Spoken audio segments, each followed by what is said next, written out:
Agora a gente está aqui com as question words, ok? Já deixei elas aqui no quadro para a gente repassar todas elas e depois a gente vai fazer alguns exemplos. Então vamos lá, para entender cada uma delas, tá? Por que question words? Normalmente essas palavras aparecem em perguntas ou em frases que suscitam dúvida, que levantam questionamentos, tá? Mas não necessariamente eu vou colocar só numa frase que tenha question mark, que tenha ponto de interrogação, por isso eu até deixei aqui, eu vou explicar para vocês, dar alguns exemplos aqui só, para você sentir que elas podem entrar no meio de uma frase sem ser uma pergunta necessariamente. What, o que, ou o que com acento, que com acento, também não coloquei todos os tipos de que a gente tem na língua portuguesa. Basicamente eu pergunto o que. Okay? Eu posso ter esse tipo de pergunta, eu posso ter a palavra what sozinha, fazendo uma pergunta ela por si mesma. What? Que? Levantando essa dúvida. Só pra gente entender como é que ele funciona no meio da frase, ficaria assim. I don't know what you are saying. Percebeu que o what está lá no meio. I don't know what you are saying. Eu não sei o que você está dizendo, ok? Where? Onde ou aonde? Onde, para fazer a pergunta, ok? Eu posso usar where do you live? Onde você mora? Where is she? Onde ela está? E aonde, que significa para onde, né, em português. When, quando. Quando é seu aniversário? When is your birthday? Por exemplo, com o verbo to be. How, como?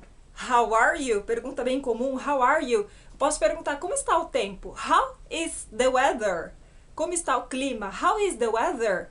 It's rainy today, ok?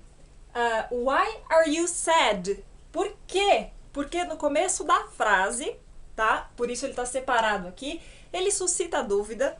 Em língua portuguesa, eu posso ter também o porquê de uma coisa, tá? Então ele vai aparecer no meio. Por exemplo, nós não entendemos o porquê de tantos problemas. We don't understand why so many problems, ok? Ou the reason why. Eu posso ter ele no meio da frase também, mas de qualquer maneira, esse why sempre está levantando uma dúvida. Ele está sempre questionando, certo? Porque a gente sabe que o porquê da resposta é diferente. Chegaremos lá na hora de fazer o exemplo, ok? Which, qual? É diferente de what. Muita gente confunde, mas não é a mesma coisa, qual e o quê? Posso perguntar, qual, o quê? Só que which, eu sempre te dou opções. Eu pergunto, which do you want? Qual você quer? A ou B, ok? Com what, eu posso fazer perguntas mais genéricas. Who, quem? Whose, cujo, cuja e, basicamente, a pergunta de quem. Por exemplo, de quem é esta blusa? Whose blouse is this? Ok? Vamos ver alguns exemplos. Então, vamos começar aqui com what. What is your name? Esse aqui vou transformar ele em dois exemplos, tá? Então, primeiramente, quando a gente tem ali what is your name, a gente já entende a tradução. Qual é o seu nome? Só que na hora de traduzir, tá? Eu preciso tomar um certo cuidado.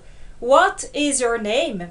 Na verdade, eu não te dou opções para escolher. E você fala, mas aquele which que foi apresentado, né, há pouco, ele não significava qual e what não significava o quê? Só que lembra que eu falei para vocês que tinha uma leve diferença entre which e what no que se refere a opções. Então, what, eu não te dou opções. Dentre todos os nomes existentes no mundo, eu quero saber qual é o seu.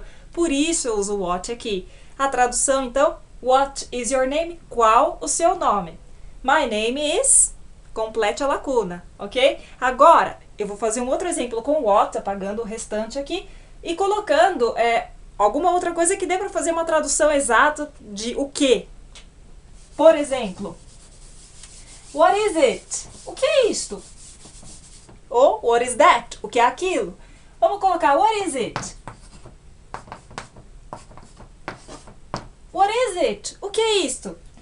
Aí eu respondo, it is my backpack.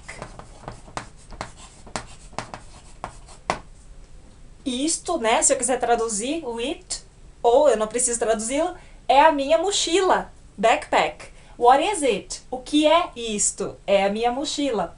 Agora vamos para o próximo exemplo com where. Where are you now? Essa pergunta se aplica, vamos contextualizar. No telefone, você liga para o celular de alguém, alguém responde. Ou você pergunta, Where are you now? Onde você está agora? I am at work now. Estou no trabalho agora. Aqui, então, lembrando a estrutura.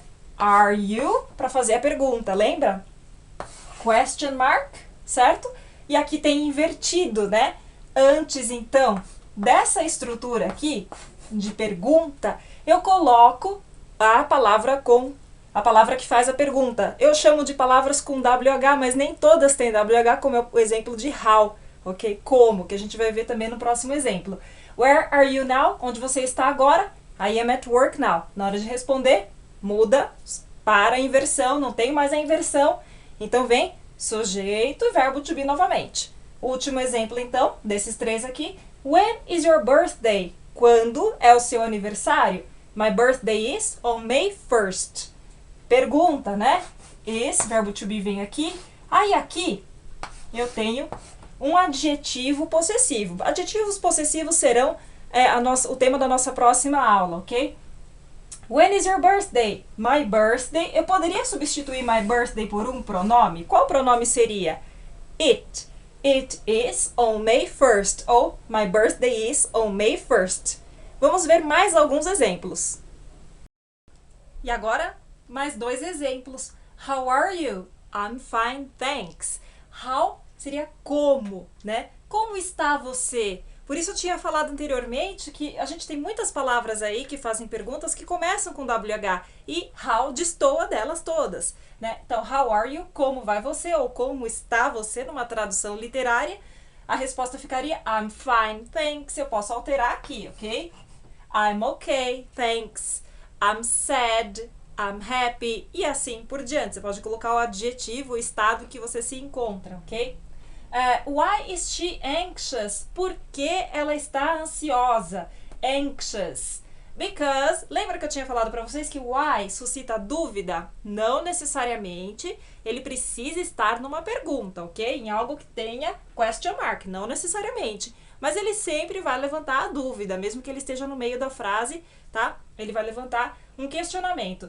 Na hora de responder, de dar uma explicação, aí sim é que entra because. Because today is her graduation. Porque hoje é a sua formatura dela, tá? Falei que na próxima aula, então, veremos os adjetivos possessivos. Pessoal, por hoje é só, tá? Então, acessem o link abaixo da aula passada com os adjetivos e profissões pra gente dar continuidade nos exemplos, tá ok? Tchau, tchau!